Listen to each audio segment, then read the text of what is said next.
Tired.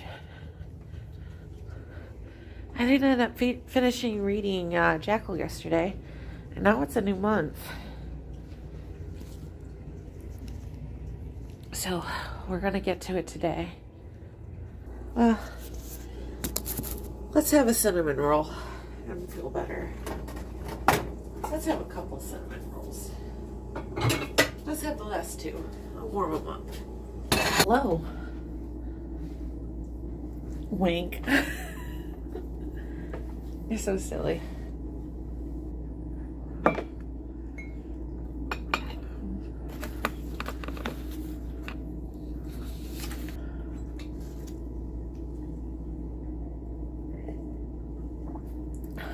I have been out and about, and goodness, I finished Jackal, and that was good. I am so tired. I got Chipotle though, which I didn't eat very much of it.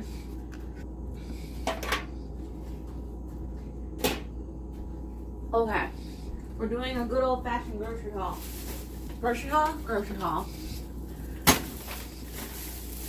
I got some herbal essence shampoo and some Dr. Bronner's Spearmint toothpaste. I wonder what this looks like. We're opening this up. Dr. Bronner's toothpaste, all-in-one toothpaste. It's the Hippy Dippy toothpaste. It's the same toothpaste as buying the Crest toothpaste, and it's all natural. It's the bougie toothpaste. What else did I get?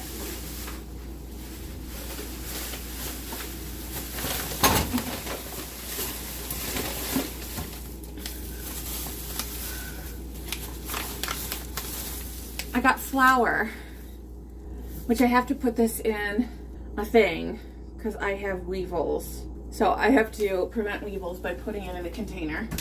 I got dark chocolate sea salt caramels because I am on my period.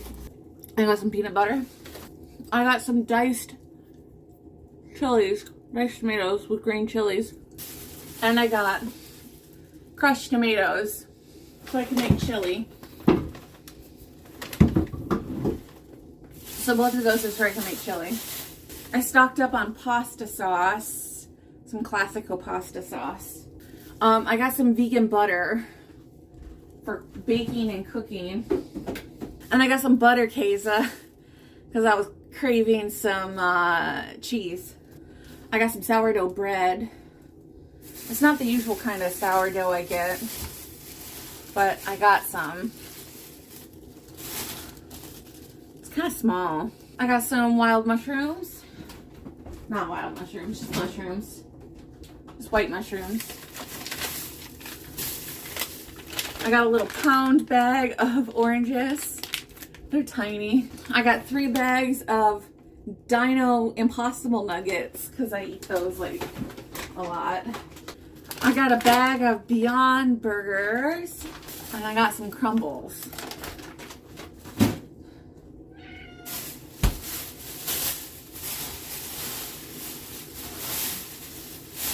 All around good stuff.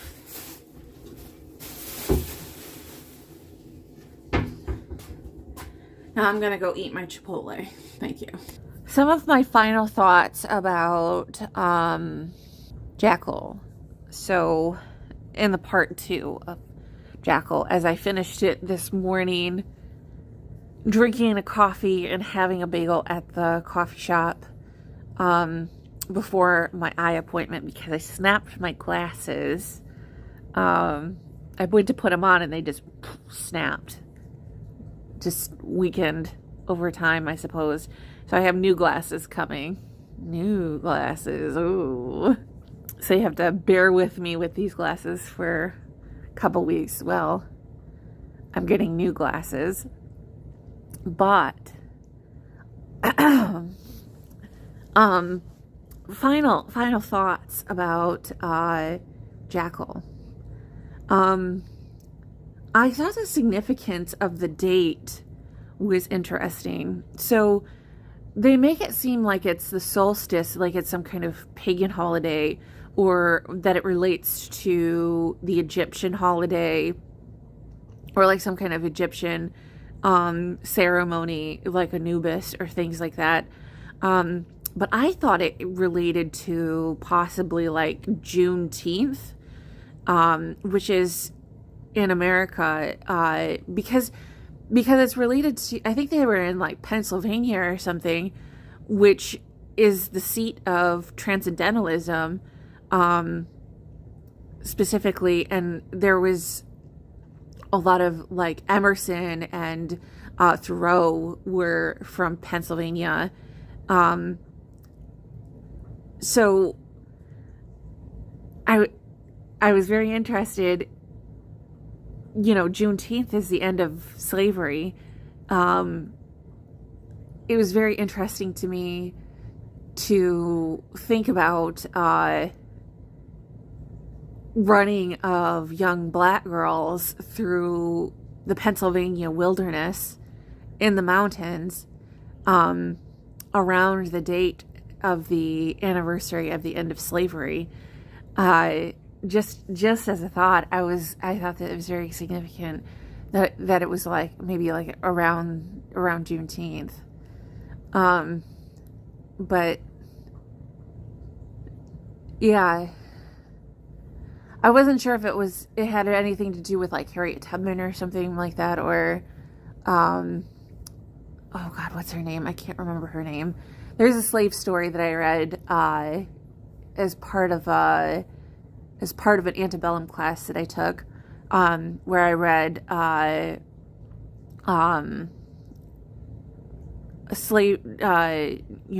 slavery narratives, and there was about a young woman who was freed from slavery, and she had learned to read while a slave, but her owner was not very kind. You know, it was very terrible narrative. She had a child with him, and he took the child and sold the child into slavery.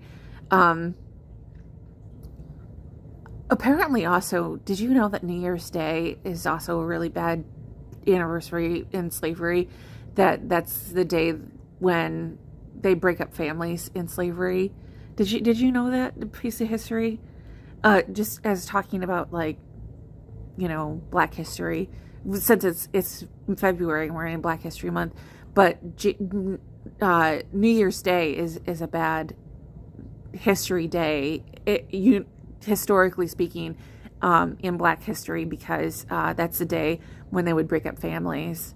But I encourage you to read. You know, I've never read. Maybe I'll read that this month. I wanted to read. I don't think I read Frederick Douglass's biography, as told by Frederick Douglass, as written by Frederick Douglass. And I've always wanted to read his story, but I've read several slave narratives. And the thing about it is like Frederick Douglass learned to write while he was a slave. And I think maybe I did read it. Maybe I read part of it. But it's incredible how just the ability to become educated while enslaved, and just being able to be under duress of circumstances and still being able to gain an education while under the worst of circumstances. It's that they found a way to free themselves from terrible circumstances, that they found, you know, the Jurassic Park life finds a way. they found a way to free themselves and educate themselves and lift themselves up from. It's very inspiring to hear their stories and to hear just how far they came from being held down from circumstances where everything was against them, and how they got away from just the worst of circumstances. Yeah, I think about that a lot. Just how we have this terrible history of violence, and it's part of history in which we have. It's not even that long ago, honestly. It's within 2 lifetimes of our. It's very close to our history, and that we have to be aware that we are not so far removed from these slave narratives, and that we have to remember these things as a way of keeping true to keeping their memories alive. And I wanted to read the 1619 Project. I actually put that on hold. Yeah. But, a lot of people really focus on slavery specifically, on that point in history. But it is part of the brutality of the white supremacist narrative of America. That is part of our white supremacist origins. And that it can't be denied. And I think that we try to talk about like patriotism and freedom and all of those things, and about the 1776 Project and things like that. And that we tend to ignore the darker shadows of history. And I think that's like what people like Trump try to do, is that we ignore the darker shadows of history in the United States for more patriotic, whitewashed narratives, which is interesting, I suppose. That the whitewashed, simplistic views like Honest Abe and the chopping, George Washington chopping down the cherry tree and things like that, and or the colonialism of Columbus sailing the ocean blue and 16, the things that you're taught in school that are easily repeatable and digestible and good on soothing to a child, but not very nuanced in opinion or demeanor. And when they were good at a time for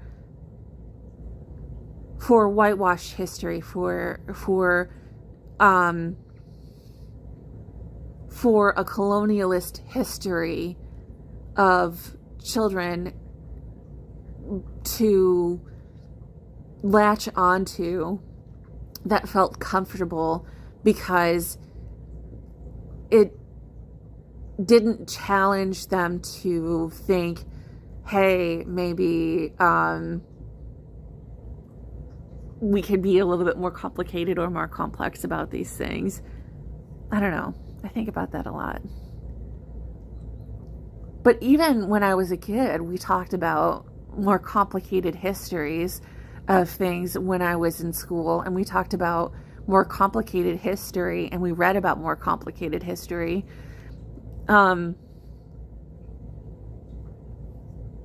Like, we studied history when I was a kid. And when I was in when we studied the Civil War, they said one of the main reasons of the Civil War was slavery. That was one of the biggest reasons why we fought in the Civil War, was slavery was the biggest reason. I wonder what they teach kids these days, and what the reason for the Civil War was. I'm debating whether or not I want dinner. I had Chipotle earlier. But I'm reading Death Valley, and I'm only about on chapter 3, which is not very far at all. I was listening to Mexican Gothic on the Libby app, and I was listening and dozing and just enjoying my afternoon listening to the Mexican realism of the app. And I got about 20% of the way through that. So I'm just hanging out on a Saturday night. I was debating whether or not I should get something to eat, or if I should just eat leftover chili. But, I don't know. I'm not really hungry, because I ate all of that. I was talking to my sister, and I ate leftover Chipotle earlier. So I'm not really that hungry. And I've been eating chocolate.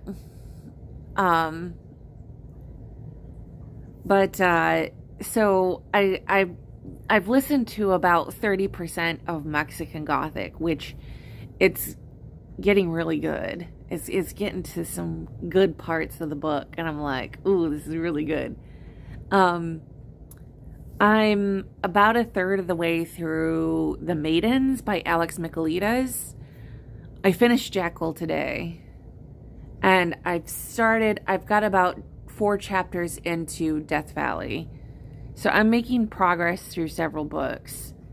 Yeah.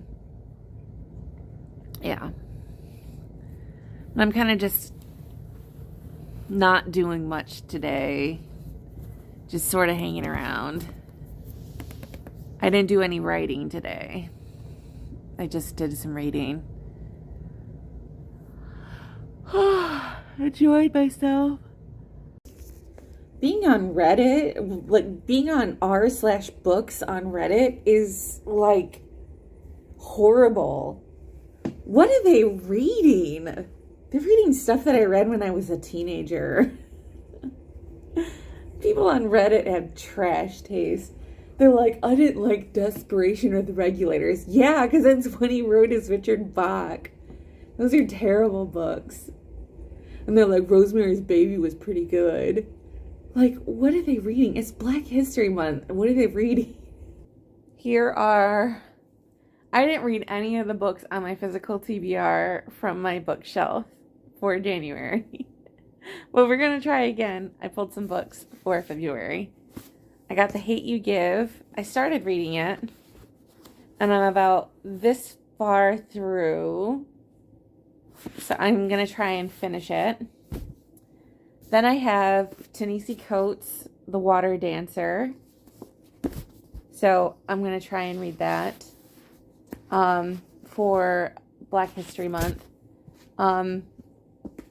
Then I had this on my bookshelf, and Bob Roth talked about it, and I was like, oh, I should probably read this. Untamed. I don't know what it's about. So I wanted to read it because he mentioned it, and I was like, oh, I should probably read that. So I'm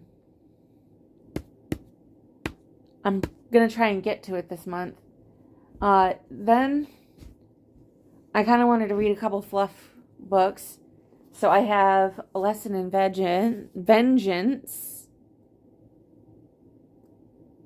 which is kind of some teeny bopper book about dormitories and something or another. School, young adult mystery thing. And then I have Vicious from V.E. Schwab, which seems like a quick read, but we'll see. Then I have a thoughtful read, which is a short read. It's only like 200 pages. But I have Crash, and I've always wanted to read Crash. It's been on my reading list. But I want to get to that this month. So that's a lot of books from my physical TBR, but I'm hoping to get to them. As well as reading all of the books that I've been getting from the library, which the library has taken up a lot of books. So hopefully I get to all of these plus what's at the library. I don't know. Well, we're going to try. We're going to try. It's a short month, so I'm not sure I'm going to get to these. But we shall see. I'm not making any promises. I'm a mood reader. But I'm going to leave these over here by my desk so I can look at them and feel guilty that I'm not reading them. And that'll do.